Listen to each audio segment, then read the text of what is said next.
பர்த்டேனாலே எல்லாருக்குமே ரொம்ப ஸ்பெஷல் தான். ஸோ, அந்த மாதிரி ஒரு ஸ்பெஷலான அன்னைக்கு, ஒரு ஸ்பெஷலான பெர்சன பார்க்க போலாமேன்னு டிசைட் பண்ணி தான் நான் கிளம்புறேன். என்ன பிறந்த நாளு? ஐயோ! என்ன? அடடா!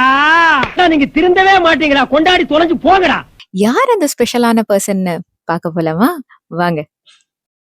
வந்தே பாரத்ல தாங்க புக் பண்ணியிருந்தேன். ரொம்ப நாள் ஆசை வந்தே பாரத்ல போணும்னு சொல்லிட்டு. சரி நம்ம பர்த்டே அன்னைக்கு ஸ்பெஷலா போவோமே அப்படின்னு சொல்லிட்டு புக் பண்ணியாச்சு.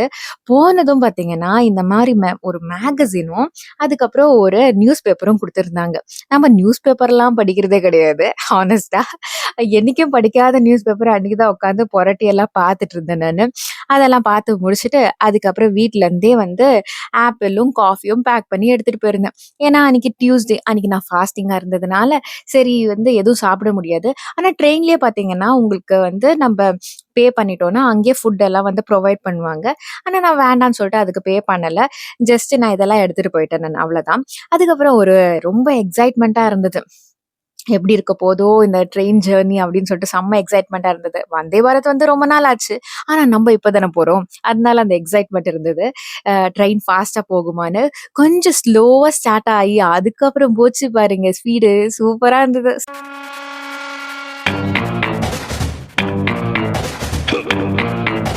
செம்ம ஜாலியா இருந்தது எனக்கு. அதுக்கப்புறம் அந்த ஜர்னியே செம்மையா என்ஜாய் பண்ணிட்டு இருந்தேன். சரி ஏதாவது ஒரு படம்லாம் பார்க்கலாம்னு சொல்லிட்டு நான் எடுத்துட்டு போனேன். ஆனா நான் எந்த படமும் பார்க்கல.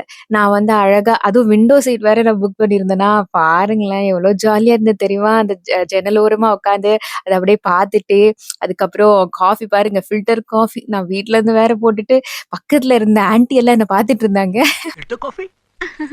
இது ப்ரூடா? பட் பரவால்ல அப்படின்னு சொல்லிட்டு செம்மையா என்ஜாய் பண்ணி ரீச் ஆயாச்சு. அடுத்த நாள் நான் மறுபடியும் கிளம்பியாச்சு. நான் ஒருத்தங்கள பார்க்க போயிட்டுருக்கேன்னு சொன்னேன் இல்லையா? அவங்கள பார்க்கறதுக்காக கிளம்பியாச்சு. அதுவும் பஸ்ஸுல. ஐயய்யோ! என்ன ஒரு ஜாலியா இருந்தது எனக்கு. இந்த மாரி பஸ்ல போறதே செம்ம ஜாலியா இருந்தது. உட்கார்றதுக்கு சீட்டு வேற இல்ல. ஆனாலும் ஜாலியா இருந்தது.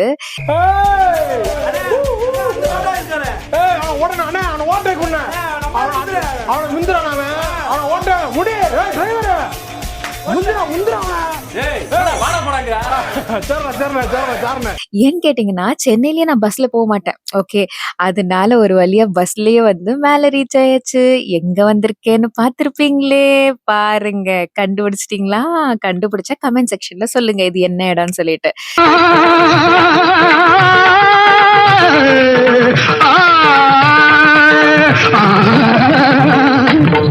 ஸோ, இங்க தான் நான் என் பர்த்டேக்காக வந்து செலிப்ரேட் பண்ணலான்னு வந்தேன். ரொம்ப ரொம்ப ஹாப்பியா இருந்ததுங்க. ஆக்சுவலி வந்து நான் வந்து பர்த்டே அன்னைக்கு அந்த ஒரு இடத்துக்கு போறது, அதுவும் நம்ம முருகன பார்க்க போறதுன்றது ரொம்ப ரொம்ப ஸ்பெஷலான ஒரு மொமெண்ட்டா இருந்தது எனக்கு. எனக்கு அது எக்ஸ்பிளைன் பண்ணவே முடியாது. எத்தன பேர் நம்மள சுத்தி வந்து இருந்து ஜாலியா செலிப்ரேட் பண்ண காலங்கள் இருந்தது. பட் இது வந்து ஒரு மாதிரி ஒரு டிஃப்ரெண்ட்டா இருந்தது. நமக்காக நம்மளுக்கு பிடிச்ச ஒரு பெர்சன பார்க்க போயிட்டுருக்கோம் அப்படின்னு சொல்லிட்டு, அவர பார்க்கறதுக்காக இவ்ளோ தூரம் வந்து, அவர தரிசிச்சது வந்து நிஜமா வந்து எனக்கு அவ்ளோ ஒரு ப்ளசன்ட்டான ஒரு ஃபீலிங் குடுத்ததுங்க. நெறைய பேருக்கு இந்த மாரி வந்து ஃபீல் பண்ணியிருப்பீங்க. புடிச்ச கடவுள வந்து போய் விசிட் பண்றது, அதுவும் நம்ம பர்த்டே அன்னைக்கு. கண்டிப்பா எல்லாரும் கண்டுபிடிச்சிருப்பீங்க. இது எந்த கோயில்ன்னு சொல்லிட்டு.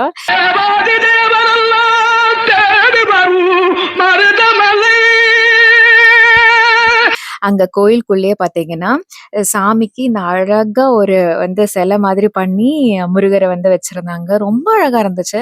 போய் நம்மளும் ஒரு ஃபோட்டோ எடுக்கலான்னு பார்த்தா, எங்க செம்ம க்ரவுடா இருந்தது. சரி நின்னுட்டு அப்படியே ஒரு வீடியோ மட்டும் எடுத்துட்டு வந்தாச்சு.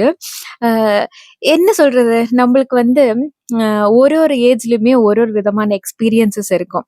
ஆனா, என்னமோ தெரியல, வயசு ஆக ஆக ரொம்ப ஒரு ஞானம் முத்தி போன மாதிரி வந்து என்ன சொல்றது? எல்லாமே ரொம்ப மெச்சூர்டா வந்து ஹேண்டில் பண்ற மாதிரி ஒரு ஃபீலிங் வந்து வருது.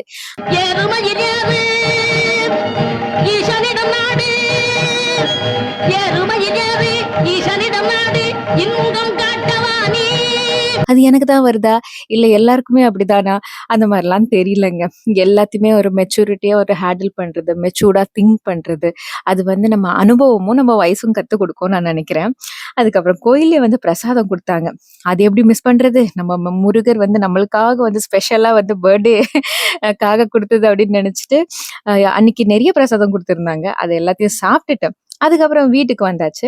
நம்ம ஃப்ரெண்டோட வீட்ல நமக்காக சர்ப்ரைஸா வந்து கேக்கெல்லாம் அரேஞ்ச் பண்ணியிருந்தாங்க. அது எனக்கே தெரியாது. சர்ப்ரைஸா இருந்துச்சு.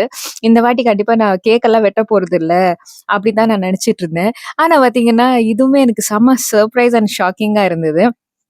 ஏன்னா நம்ம வீட்ல வந்து எப்பயுமே இந்த மாரி கேக் வெட்டி இதெல்லாம் செலிப்ரேட் பண்ணி உங்களுக்கு வீடியோஸ் எல்லாம் நான் நெறைய போஸ்ட் பண்ணியிருக்கேன். ஆனா நமக்காக நம்ம ஃப்ரெண்டு வீட்ல வந்து இத பண்ணுவாங்கன்னு சொல்லி நான் எதிர்பார்க்கவே இல்ல. ஹாப்பி பர்த்டே ஹாப்பி பர்த்டே ரொம்ப ஸ்வீட்டா அவங்க எனக்காக வந்து ரெடி பண்ணியிருந்தாங்க. அந்த செலிப்ரேஷன் எல்லாம் முடிச்சுட்டு, அதுக்கப்புறம் ஃப்ரெண்ட் வந்து பக்கத்துல வந்து ஒரு லேக் இருக்கு அப்படின்னு சொல்லி போலாம் அப்படின்னு சொல்லி கூப்பிட்டு இருந்தாங்க. அங்க போயிட்டு அதுக்கப்புறம் ஒரு கார்ன வாங்கி சாப்பிட்டுட்டே அது வந்து ரசிச்சு பார்த்துட்டு இருந்தேன். செமையா இருக்கே! அப்படின்னு சொல்லிட்டு இந்த பிளேஸ் ரொம்ப சூப்பரா இருந்தது. நல்ல காத்தோட்டமா அப்படியே கொஞ்சம் பிளசன்ட்டா இருந்தது. யாரும் இல்லாம நம்ம தனியா என்ஜாய் பண்ணும்போது இருக்க ஃபீல் இருக்குங்களே!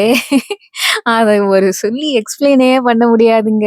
அதுதான் "தனிமையில் இனிமை காண முடியுமா?" அப்படின்னு ஒரு பாட்டே வந்திருக்கு. இதெல்லாம் முடிச்சாச்சுங்க. அவ்வளதான். முடிச்சுட்டு நம்ம ஜர்னி யார பார்க்க போனோமோ, அந்த பயணம் வந்து நல்லபடியாக வெற்றிகரமாக முடிந்தது. திருப்பி பேக் டூ சென்னைக்கு வந்து கிளம்பியாச்சு. அதுக்கப்புறம் பார்த்தீங்கன்னா, அதே வந்தே பாரத் ட்ரெயின்ல மறுபடியும் வந்து வந்தேன். ஆனா இந்த டைம் வந்து சோறு முக்கியம் பிகிலு அப்படின்ற மாதிரி கண்டிப்பா சாப்பிடணும் அப்படின்ற டிசிஷன்ல வந்தாச்சு. ரிட்டர்ன் வந்து பார்த்தீங்கன்னா, இந்த காஃபி இதெல்லாம் அது சுடு தண்ணி டீங்க அது காஃபி கிடையாது. சுடு தண்ணியில டீ பவுடர மிக்ஸ் பண்ணி அத குடிச்சு ரொம்ப ஓரமா வைங்க. ஐயையோ கொட்டி சொல்ல முடியாது விடுங்க. ஆனா பிரேக்ஃபாஸ்ட் எப்படி இருக்குமோன்னு சொல்லிட்டு ரொம்ப பயந்துட்டே இருந்தேன். ஆனா பேக்கிங் எல்லாம் செம்ம பேக்கிங்ல வந்தது. பார்த்தீங்கன்னா, இட்லி, வடை அப்படின்னு நெறைய இருக்கும். பாருங்க. செமையா இருக்கா? இத பார்க்கும்போது செமையா டெம்ப்ட் ஆச்சு எனக்கு. ஒரு பக்கம் கேசரி, ஒரு பக்கம் பொங்கல், வடை, இட்லி ஆஹாஹா! என்ன ஒரு அற்புதமான ஒரு பிரேக்ஃபாஸ்ட் அப்படின்னு சொல்லிட்டு பார்த்த உடனேயே டெம்ப்ட் ஆச்சு. இந்த மெனூல பார்த்தீங்கன்னா, வெனிலா கப் கேக்கும் ஆட் ஆயிருந்தது போல இருக்கு. நடுவுல வந்து குடுத்துட்டு போனாங்க. ஆனா ஒண்ணு சொல்றேங்க, இந்த ட்ரெயின்ல சாப்பிடுறதெல்லாம் எனக்கு வந்து சுத்தமா செட்டே ஆகாது. தப்பா நெனைக்காதீங்க. நெறைய பேர் ட்ரெயின்ல சாப்பிடுறவங்க இருப்பீங்க. ஆனா இந்த அந்நியன் படத்துல பார்த்ததுலேருந்து, ஐய்யய்யோ! இனிமே ட்ரெயின்லயே சாப்பிடக்கூடாதுன்னுலாம் நான் முடிவு பண்ணியிருந்தேன்.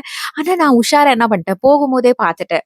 வந்தே பாரத்ல வந்து ஃபர்ஸ்ட் டைம் டிராவல் பண்ணும்போதே பார்த்துட்டேன். பார்த்தா ஃபுட்டெல்லாம் நல்லா இருந்த மாரி தான் இருந்துச்சு. அதனால தான் தைரியமா வந்து இறங்குனேன். ஆனா சாப்பிட்டப்போ, வாவ்! உண்மையிலேயே சும்மா சொல்லக்கூடாதுங்க. இட்லி, வடை, பொங்கல், கேசரி எல்லாமே சூப்பரா இருந்தது. நல்ல ஹைஜீனிக்கா டேஸ்ட்டாவே இருந்ததுன்னு சொல்லலாம். நல்லா பண்ணியிருந்தாங்க. நம்ம வந்து அப்படி ஜட்ஜ் பண்ண வேண்டாமே அப்படின்றதுக்காக டேஸ்ட் பண்ணி தான் பார்க்கலாமேன்னு சொல்லிட்டு தைரியமா வந்து சாப்பிட்டேன். ஆனா உண்மையிலேயே நல்லா இருந்தது. நீங்களும் சாப்பிடலாம். நெறைய பேர் ஆல்ரெடி வந்து சாப்பிட்டுருப்பீங்க. நான் இப்ப தான் புதுசா சொல்ற மாரி சொல்றேன். எனிவே நல்லா சாப்பிட்டு "உண்ட மயக்கம் தொண்டனுக்கும் உண்டு" அப்படின்னு சொல்லிட்டு அப்படியே சாப்பிட்டு தூங்கியாச்சுங்க. சரி, சரி. உங்கள மறுபடியும் நெக்ஸ்ட் வீடியோல சந்திக்கிறேன். டாடா பாய். ஜிபி முத்துவின் வாழ்த்துக்கள். ரொம்ப சந்தோஷம். நீங்க வருஷம் வருஷம் பிறந்தநாள சிறப்பா கொண்டாடி நீங்க சந்தோஷமா இருக்கணும்.